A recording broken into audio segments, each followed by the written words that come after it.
All right, folks, welcome back to Top Comic Pressing. We're going to tag team here a double case study video. And in this case, what we're going to do is look simultaneously at touching up this copy of Thor 168 and this copy of Captain America number 111. Now, for those of you that don't know, both of these are popular issues from the late Silver Age, so I think 68 and 69 respectively.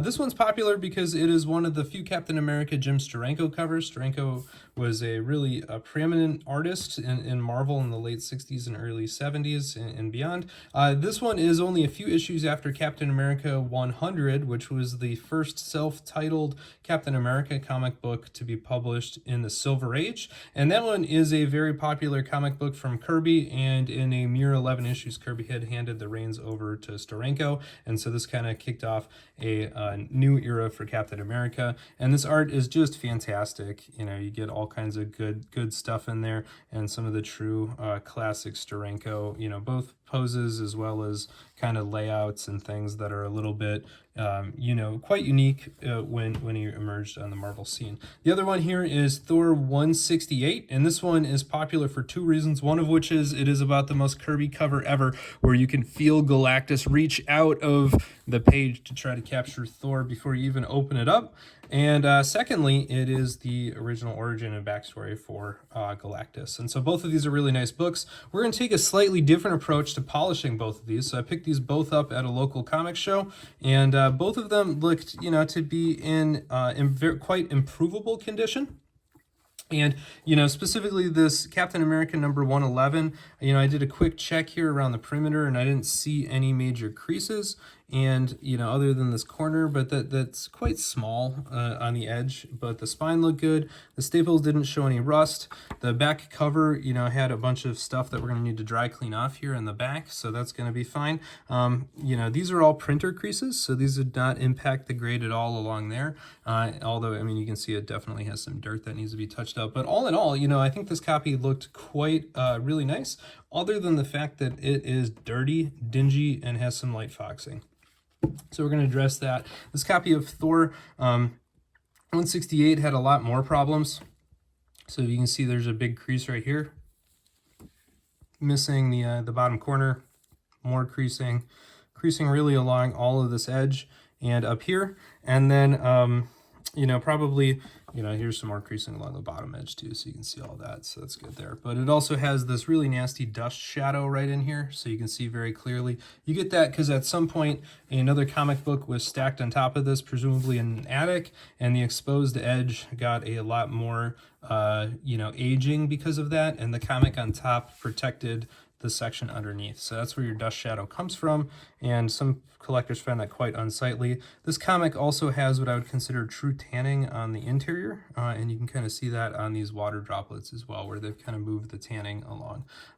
And so the approach we're going to take for both of these is going to be different. This one I think is in a really good space where we can just simply do our blue overlay treatment on it and give it a little bit of a facelift after a dry clean. And I'm going to try to keep this one, I'm going to try to brighten it up, but I'm not going to try to make it ghost white. You know, I'm not going to try to make it as bright as, let's say, this new sheet of paper that's hanging out over here. You know, you can see that there's quite a difference in color there, you know, between, and I'm not going to try to get it to be anywhere near this bright. We're going to try to keep it loosely natural for its age. And part of the reason for that is I might eventually like to see CGC to do an in-house signing with Steranko, and I might want to send this copy because, like I said, in general, it's pretty nice other than this corner crease and some other defects. But all in all, a very good eye appeal copy. This copy of Thor 168, we're going to take a very different approach to. So not only does this comic have significantly more tanning, it has that dust shadow, it has aged interior, and it has these water droplets. This comic I'm going to expose to a double hop procedure, which I have a separate video for. And I'm going to choose the double hop for a couple of reasons, one of which is I'm going to want to pull out as much tanning as possible to try to help the paper live longer, at least the paper that's yet undamaged. The second thing that I'm going to try to do is then maybe do some blue overlay. The downside with that is I think this one I'm going to, you know, quote, nuke. This one's definitely for the PC. It's not a particularly high-grade copy anyway, if you consider the creasing on all of the areas as well as the damage to the lower area here. And I don't think that there's a reason why I would ever send this one to CGC. So I'm going to try to push this one as far as I can just so it looks the best it can in my top loader. That being said, doing so I think will probably likely technically qualify this one for a cover cleaned notation, but I'm okay with that because, like I said, this one's for the PC. It's going to go in a top loader, and I really just want it to present as nicely as it can from arm's length or further away, and really cleaning up this tanning and the splotching and really trying to help those purples and pinks come out of that page is really the goal on this one. So this one's going to be dialed up for some double hop goodness in addition to some blue LEDs, and this one we're going to try to dry clean and just do our overlays with. And you know, that's going to be the approach here, so stay tuned for that. All right, here we are with this copy of Captain America number 111. This thing has a heck of a lot of dry cleaning needs, including a fingerprint or two that I missed in the initial description right down here. And so this one's going to be quite a tedious dry clean. You know, we're going to do this just kind of how we always do with our eraser, but due to the just sheer extent of white area on this comic book, it's going to take me a long time to do this all. And only because I've posted so many other examples of me doing the dry cleaning, and assuming that you all have better things to do than to watch me rub this eraser on a comic book for what's probably going to be 30 minutes, I'm going to make this one short, and hopefully you'll believe me that I dry cleaned it when I'm done.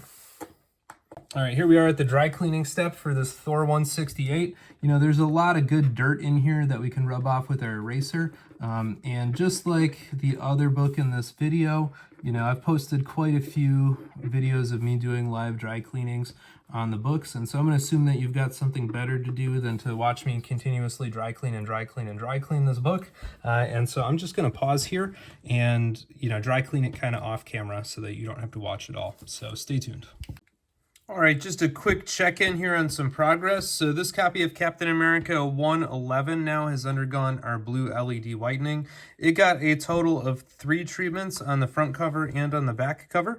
And you can see here it looks quite a bit brighter. So when we started, I would say it looked comparable to this copy of Thor 168, and definitely as a side-by-side, particularly, you know, in this area, you can see that the Captain America is indeed quite a bit brighter, and the back is definitely the case as well.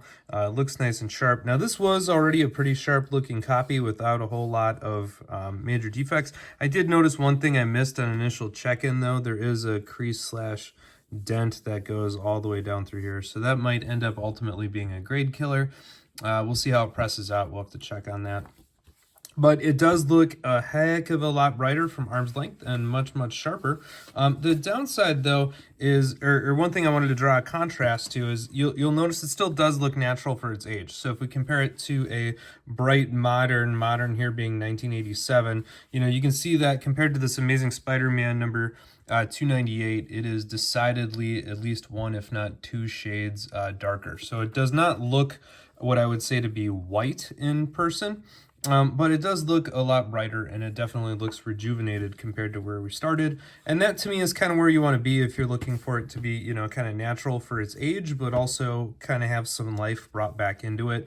And so I could treat this further, but I'm intentionally not going to because I want it to look natural for a book from 1968, 69. Let's take a quick peek. 69. I was off by a little bit. All right, so there we go. That's a quick check-in. Now, we are going to get this Thor here through a hot process and see what that looks like. So we'll come on back with that update. But, you know, just wanted to give you this kind of contrast here between sort of where we started, where I decided to stop, and definitely a reference for what it could look like if one goes too far. All right, howdy folks, we're at another interim time point here. So this copy of Thor 168 now is quite a bit brighter. You can see that overall that shadow that was over here has been mostly resolved. There is still a spot here, so when I tell people that stain removal can make it look better, but you can see that's a dead spot in the gloss, and so that's going to be permanent. We're not going to be able to do anything about that. You know, we evened out the paper tone, but we can't do anything about that damaged gloss. You can see the interior now looks quite a bit brighter. We've definitely lifted out a whole bunch of tanning off of that, and all those water splotches that were up here now look a lot better too. And so all in all, this book is a lot nicer. If we compare it to the Captain America 111 kind of side by side. You can see, they're roughly on par with each other now, I would say. If we hold them kind of up like so and look kind of in this area, they look about the same. If you look over here, maybe the the Thor is a little bit whiter, maybe compared to the cream over here. These, by the way, are all of the overlays from the double hop process. So again, you can see all that brown crud that got cleaned off of them, and right there's the border of all the tannings. And so this process is really good at extracting stuff right out of that comic book. And you can see it transferred and impregnated on the paper. So these things, normally I would stop at this point, but because this Thor 168 is destined for a top loader on my wall, I'm going to nuke it here. So I would not recommend doing any of this if you're planning on submitting this for grading. But in this particular case, I'm going to take this comic book and give it a couple of blue light LED overlay treatments to really help pop the background. And we're going to try to make this, actually kind of a bright white, which again is going to, clearly flag it as being a cover cleaned book, but I'm okay with it because again, this one is for my wall, and I want to be able to see those purples as bright as possible as Galactus tries to crush Thor with his very Kirby-esque feel coming right out of the page at you. So that's a personal decision, but it's one I'm going to stick with, and so we're going to check these both out after I've done the blue LED overlay on the copy of Thor 168. I did neglect one point here, so I apologize for that, but I did want to draw attention that both the hop procedure, the double hop protocol, and the blue LED whitening procedures are contained in the comic book stain removal and whitening book, and there's all kinds of how-tos how to do that, as well as all the things that can go wrong. And so if you're hoping to duplicate these processes in addition to watching the YouTube channel here, make sure you get the book for a good reference, because there's all kinds of details in here that you're going to want to pay attention to while you're doing this for yourself. So just one little commercial break there. All right, I wanted to give us one more pre-press look at these two comic books. So I think this one overall started more tan than the Captain America, and you can see after a good amount of both the double hop and the bled that Thor comic, I would say, is much brighter at this stage. I would also say it's brighter on the other side if you compare that. And if I gently flip these on over, I think the same is going to be true about the back cover. This one's clearly brighter than that one. All in all, it looks quite sharp, and that's really what I said I was going for, was to put this beastie on into a top loader for myself up on the wall. I'll again compare it to a fresh sheet of white printer paper, which is now incredibly bright, and that's how it's kind of designed. And you can see while the printer paper is whiter, it is not as much whiter as you might think it should be for a comic book from 1969. So at least in my opinion, this comic as it stands now is far too bright for anything that would be kind of native in the wild. Yeah, so I don't think you'll fool anybody that this one wasn't tampered with or tinkered with. That being said, I think it looks fantastic, and I'm going to enjoy it for the next good long while here. This one I think is more natural and subtle, and it's not that much brighter than where we started, although it is quite noticeable. So, all right, these two are going to both go in the press. These are both going to get kind of my standard Silver Age press, which is a magazine backer board in the center, 65-pound cardstock under both covers. The staples here both look like they're in good spots for them. It's not like any of the staples are coming straight up at us. This one, you might ask, those you can kind of see the black line here and the staples on the side. All in all, I don't think that's really worth correcting. I think while you can see some inner wraps here, this is going to be within tolerance of books of the era, and I would not call that a spine roll or anything that I would try to correct. We're just going to press them on up. Hopefully we'll get rid of that wrinkle, and then we'll take a quick peek then.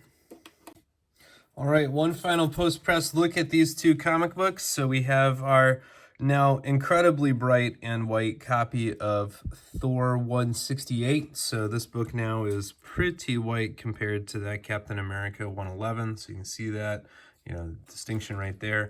Same is true over here. And so this one I think is going to be what you would consider well overdone for a book of its age. But to me, it looks pretty fantastic, and I'm going to take it in this gorgeous mylar with a beautiful shine and put it in a top loader and put it on my comic book display. And then we have our copy here of Captain America 111, which I think is still significantly improved from where we started with, but does have a natural cream kind of color for it. which is kind of how it should be for a book from the late 60s. And so I think this one might be on the high end of what might be able to squeeze through with a CGC universal grade. We'll leave that untested at the moment. I'm hoping that eventually they'll do a Steranko signing and I can get Jim to sign either right up here in some bright gold or maybe do something a little bit artsy here in the white margin. So we will see on that one, but for the moment, both of these are gonna just hang out in my PC. So I figured I'd just share that end result with you. And again, hopefully you enjoyed the discussion of both the process of double hop versus bled, as well as, the compare and contrast between one that I think was definitely and intentionally overdone and one that hopefully was intended to stay, kind of true to its age, if you will. All right, hopefully you got some value out of this. Please go ahead and click that subscribe button down below. Please leave a thumbs up for the video, and most importantly, share a friend. Thank you for watching, and Excelsior.